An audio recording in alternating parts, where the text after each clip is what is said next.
Pompey Sound, your hourly update from Fratton Park, sponsored by Piglet's Pantry, the home of award-winning and handmade food on the South Coast. Alex Robertson's dad, Mark Robertson, on why he was at Segedie's side when he signed for Pompey. I couldn't not be by Adrian's side when he signed for Pompey. I was so excited for him. I took him to his medical in London, sat there with him, and went through the process with him. I told his dad I would be there for him whenever he needed. I've looked after Adrian and Alexander since they were young, in terms of helping them to find their way in the game and opening up opportunities for them. A performance coach, if anything. I've trained Adrian for many years. I've mentored him for the best part of 7 or 8 years. I told his dad I would treat him the same way as I would treat my son. I'd like to think he's in okay hands. Anytime Adrian's in a position where he needs some sort of clarity within the game, whether that be on the field or off it, he will give me a call from Australia. Anytime he was looking for an opportunity, I would bring him over here. So I brought him over here when he was 15 and took him to Manchester City and Chelsea, who really liked him. However, at that time in life, it's just waiting for those opportunities to present themselves, and they just didn't fall into line with him. Glasgow Rangers was another. That would have been a whole life shift, and he was in a good place at Sydney FC. He was a young, budding star coming through, and in terms of his pathway, I felt he would get into the first team at 16 to 17, so he was going to be better off playing men's football.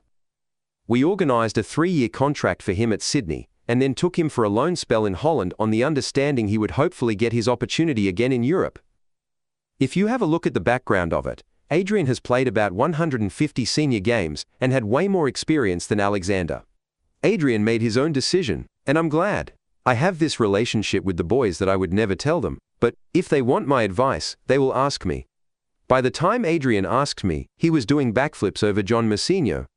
I don't know what it is. The guy has a spell on these players. He had the same effect on my son. I guess it's because he's a genuinely good guy. If you treat people like humans in the workplace, you will probably get the best out of them. When he told me about his Pompey decision, I started smiling ear to ear, and it was yes. The first person we called was Alexander, and he was, yes, get in there, man. You're going to do so well there, everyone is going to be buzzing off you. He's just a great character. He's always smiling, unless you don't pass him the ball. He comes from a good, hard-working family. He won't tell you, but after his training in Australia he will come home and grab a sledgehammer and jump in a crane and work with his dad for hours on end. He's a diamond. So what have we got here? This is too interesting for words, isn't it? Cartwheels about John MOUSINHO. Spell over the players. I think we're kind of getting a sniff of that ourselves, aren't we? He's got something special. But the last bit, I think, is inspirational, frankly. He would train, Adrian, and then come home, put on a vest and a sun hat and go to the site, I presume a construction site, and work with his dad with a sledgehammer. We're getting a guy here. We're getting some people coming in. We've talked before on Pompey Sound about the Australian attitude towards work and towards sport and towards winning. Winning. What was that remark? He'll never give you a bad look unless you don't pass to him. This guy is going to turn into a Fratton favourite. Big time. Big time. Certain of it. Absolutely certain of it. But then there's the backstory to this whole thing, which is that the father of Alex Robertson is brokering all of this. May have played a major part in bringing him here rather than Rapid Vienna or the various other clubs that were supposed to be interested in him. And so, of course, Pompey fans are speculating as to whether Robertson's on his way back. I was very disappointed. You don't need to see social media reaction to the notion of Robertson coming back, because you know that there's going to be a handful of people with poisonous views. Semi-literate people, most of them, who couldn't construct a paragraph, can only just manage to get a sentence together as long as it doesn't involve any punctuation, all of whom are hiding behind ridiculous monikers. They don't say who they are. And so that liberates them to say things that they would never say if they were identified, not even to their friends probably, definitely not their mothers. For goodness sake, if John MOUSINHO wants and successfully gets Robertson Back, then that is because he knows what he's doing. He knows far more than the, poor old termites on social media, the handful of termites on social media.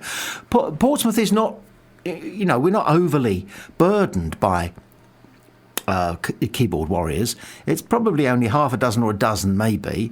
And there's been this conspiracy theory floated that they're Southampton fans just trying to, poison the well, as it were. But whatever, we must ignore it. Shame on the Portsmouth News for publishing a lot of those views. I know there's nothing much going on, guys, folks. Neil Allen, if you're listening, could you have a word with the boss, whoever that is? It doesn't matter how much of a dearth there is of actual news, and there is the dearth of actual news, apart from the signing of Adrian. You don't have to stoop so low as to quote social media, please. Or if you do, get selective about it and choose the stuff that's literate, properly punctuated, has more than 72 characters in it, and is positive, or at least fair. Fair would do it. Anyway, what's fair is to say that there's something going on behind the scenes in the Australian setup at Pompey, and we, of course, hope for the best. But I'm not going to complete that song lyric because the next line is expect the worst. And we don't. And we shouldn't. There's no reason to. So, hope for the best.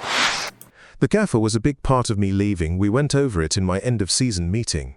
Went to him more of a friend for advice rather than a manager, and he advised me. I was 22 at the time, and also, considering my time at the club, at that point I needed to play more games. We talked and he made me realize that was a big moment for me. He was pleased I could possibly go out and get minutes somewhere else, but, at the same time, said he still wanted me around. However, he was never going to stand in my way if I wanted to get more matches elsewhere. That was a big thing. Most managers would go and screw you over, but he was open enough to allow me to go out and experience something else. He wanted to keep me. If I was still around, it would be nice, but he wasn't going to stand in my way, and I thank him for that. I don't think any player is happy sitting around and being on the bench. Sometimes you don't realize how much you want to be on the pitch. It's kind of a blur when things are going so well for the team. We're all happy. Yet another Pompey player doing cartwheels about John MOUSINHO. He went to John MOUSINHO as a friend rather than a manager for advice. I can't ever recall a footballer talking about a manager as being someone he would go to as a friend. As a friend. Now, this is man management of the highest possible quality. And this is one of the many great qualities that MOUSINHO is bringing to Pompey, is bringing to the game. May it flourish. May other clubs, other managers be contaminated with this humanity. Christian SAYDEE, once again, we wish you nothing but the best. Please do not come back and score against us. That's all we can say. But thank you for your time with us, and thank you for your honesty and your decency in the way in which you've said goodbye. Ditto with Cassini Yengi, if you remember. So we're getting some good things going on here. We're getting some good vibes coming from the park, aren't we? And we should cherish that. And we should enjoy the fact that lots of other clubs and supporters look at us with envy because we've got the best ground in English football, the best stadium in English football. We have. You tell me another one. Tell me another ground like ours. When it's empty. Sometimes I look at the television coverage that we're offered when Pompey are playing away and the guys are sitting there in empty Fratton Park. It still stinks of majesty. It really does. It's a national heritage. We got that. And we've got a history. And the island has a history, being permanently on a war footing. It's special, a special place. But now we're starting to become a special club on and off the pitch amongst the people who do the business, the core business of what Portsmouth Football Club is, which is play football and coach football and manage people who play football. And we're getting good. We're getting really good. Now, I was turned down by a local independent bookie when I went in and said, can I have £100 on John Mousinho to be the next but one England manager? And they had a little think about it and came back and said, no. Told John Mousinho this, and he didn't blink. He took it on board. But I wonder if I could go in there again and ask, what are the odds on Portsmouth winning the Premier League in, say, 2028?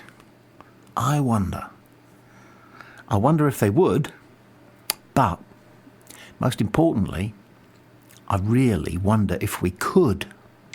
Yeah? I'll get that in a minute.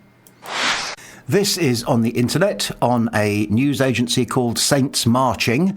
I'll reproduce it in full. This is what they're saying.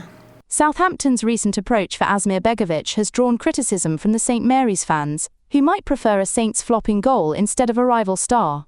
Southampton fans feel pride in their all-time greats regularly taking to the pitch for charitable causes, but last month's occasion was far from a cheerful evening. The only blemish there was fan favourite Matt Le Tissier sporting Portsmouth's colours, that 2 decades after his farewell to the sport. Now, imagine if the fans can be upset with one of their revered heroes for siding with their derby rivals, then this disappointment can be even bigger should they witness someone crossing the Southern Divide as an active player. Thankfully, no Saint is interested in letting down the St Mary's, but it seems the club has no problems in doing that by securing the services of former Portsmouth starter, Asmir Begovic.